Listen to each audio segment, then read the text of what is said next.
Welcome to Luca is a Billionaire, where the only thing I invest in is your answers. In this video, I will show you how to set up payments in QuickBooks Online. First, you'll connect your bank account to ensure all transactions are seamlessly recorded.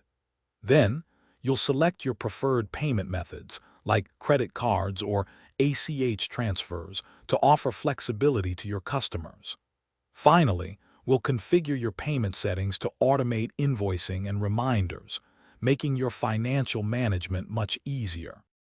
To link your bank account, simply navigate to the Banking tab within QuickBooks Online and choose Connect Account. You'll then search for your specific bank and securely enter your online banking credentials.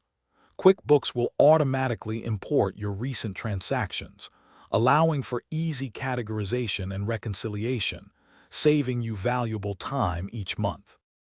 Quick recommendation: if you're finding this video helpful, please take a moment to subscribe and like the content. On another note, bring your space to life with the Echo Dot smart speaker. It's a fantastic device for music, news, and smart home control. Check the description for the link and other great deals. Now let's get back to the video. Next, let's configure your payment methods. Click the gear icon, then Account and Settings, and select Payments. Here, you can enable QuickBooks payments to accept various options like credit cards and bank transfers.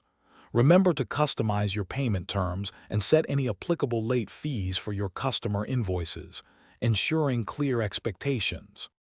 Now, let's explore automation.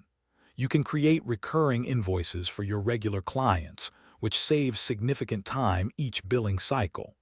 Also, set up automatic payment reminders to gently nudge customers, helping to reduce overdue balances.